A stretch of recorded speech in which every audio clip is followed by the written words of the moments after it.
Hey guys, the Fetid Boba here with patch 33 of the Forest. Let's start out with the bone armor. That is 6 bone and 3 cloth. It's supposed to be 5 and 2, and that will probably be changed in the future. It'll add 20% armor in one go. Make sure to stack it up to get all the parts. It'll take 40 damage before it falls off, and the normal armor will take 20 damage before it falls off. You can now hide from players. When you crouch, your name will disappear. It is not a toggle option in the options menu. You can destroy most objects now, including the happy birthday trap and the flag. A few items still cannot be destroyed, and they will be destroyable in the future.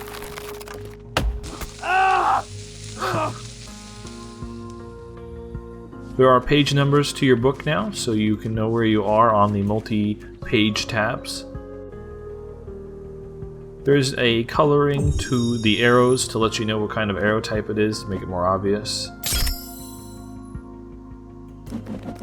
They're all super green right there, and then when you also draw them, they're going to be very green as well.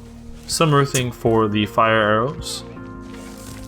The poison arrows have now had their delay increased, so how often they apply their damage, but they also have the duration increased.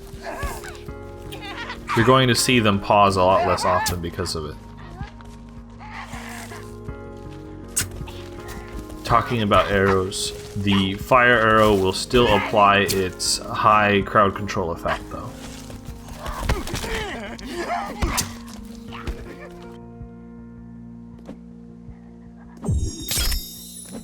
So there's the fire arrow. Now super red.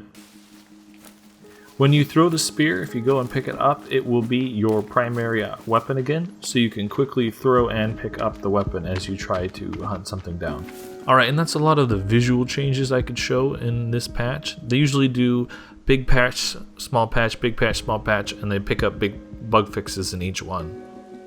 And the next patch, I believe, is in about 19 days. Not so bad. Now, a quick question before I go to reading them is do people just want to see the visual changes and then maybe in the video there? Is there really people who like to hear them read to them? If you do, please leave a comment down below, or if you just don't care, whatever.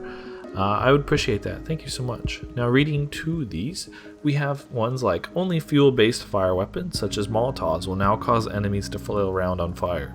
The other ones will do fire damage, but they will not cause them to stagger back, and they will still be able to attack. Added dedicated destruction to bonfire, similar to other fires. Added arrow bonus material to toggling the quiver arrows. Added grass displacement to suitcase and food cart. Added right click to drop from inventory action on spoiled meat. Added the fortune story clue to pages 3 of notes. Added stable weight forward arrow and stats page of book, so if your weight isn't fluctuating, it's just going to notify that you're at a stable weight. Applied new door physics settings to small cabin, log cabin, and legacy doorway.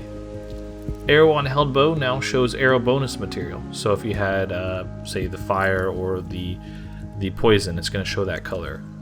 Better position of all held animal heads. Caves changes. New Cave 6 climb down entrance added. Tighter light blocking around Cave 10 climb entrance to prevent leaks. Extended water zone in Cave 9 climb entrance pool so you don't fall through to the ground. Fixed short rope alignment in Caves 2. Rock clumps replaced with small cave rocks. Creepy mutant in the overworld can now travel in groups with other mutants. That's going to be fun. Defensive Spike now uses combined spike log mesh to have a proper distortion and destruction effect. Fire Worm whole home system now works on log cabins as well. Improved rain particle setting to help it catch up with player when moving. Improved sled grass displacement settings. Increased chance of seeing enemies drag away injured family members during combat. Interesting they say family members. I've always assumed that they have factions, but I wonder if they even have a family setting. Or maybe faction and family is irreplaceable. Mutants now become blackened and bloody when hit with explosives. New art added, small cave rocks. Optimized animal and enemy CPU usage. Player can no longer hold anything that they pick up while underwater. Any held items are dropped again if they cannot be carried into inventory. Player can no longer spin freely when axe is contacting the ground with a downward strike. So you're kind of held in that particular angle. You can still move, but your vision is held in that angle. Poison arrows can now infect players and animals. Players can cure it with aloe vera. Position of axe tip is now dynamically adjusted when hitting crocodiles and turtles and other objects. I'm assuming this will make it look better like you're actually hitting them. Removed hint from dead screen that tells players to build fires to scare away mutants, as now it attracts them. Replacing a damaged armor piece doesn't give back the item in the inventory. Slightly increased health of all creepy mutants. Yay! Tougher, pale, creepy mutants can now be encountered in the overworld. No, that was put twice. Or maybe tougher, like slightly different. Tripwire traps are now triggered by nearby explosions. Underwater sound now triggers when water covers about half the screen. Wall garden image added to survival book. Wearing fur boots now correctly reduces the sound detect range of walking/running. Some multiplier changes specifically. Added client hit prediction to player. Added left-right hit animations when attacking another player. Fixed building warmth not functioning properly for clients. Fixed connecting issue with receiving multiple invites to same lobby. Fixed enemies sometimes snapping into death pose as a client. Fixed ghost vanishing for a second when placing buildings as client for all but custom building types. Fixed issue with nested buildings causing clients to get kicked out when destroying foundations. Fixed not being able to gather arrows/spears from other players. Fixed quiver bonus not preserved after picking up backpack. Fixed sleeping in temporary shelter not collapsing them for clients. Fixed weapons sometimes visible on other players, sometimes not visible. Improved enemy spin around when hit reaction for clients. Improved fall to ground animation of mutants as client. Lowered MP data memory footprint of each non-foundation based buildings by 95%. That's a huge percent. Player name is now hidden for crouch players. Fixed enemies not turning head to client/looking at clients.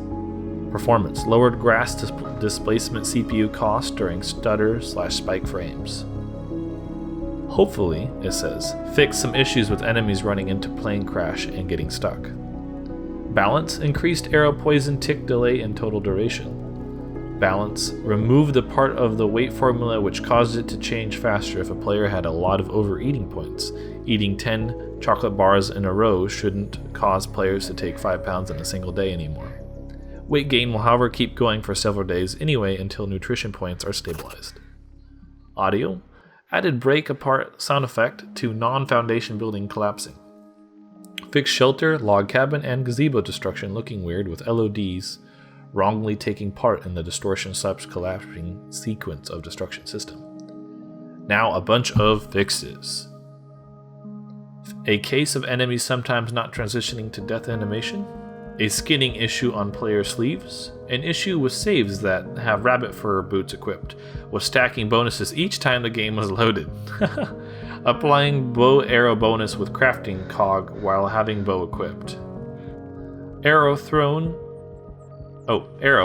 spear, and upgraded spear not properly targeted when trying to pick it up, making it difficult to collect. Cave 1 bats exiting cave at the wrong position. Cut up tree stumps being wrong size for some tree types in saved games. Eating berries after failing at collecting with a pouch because of having reached maxed carried capacity. Hair still visible when chopping off head of female mutant. It's Hanging enemies in noose trap being offset from noose position for client. Issues where fire thrown by enemies could cause explosions and destroy bases in multiplayer games. That's a big fix for a lot of people. Issues with garden preventing to load properly from a save if it had planted seeds. Issue with pond reflection in the upper part of the map.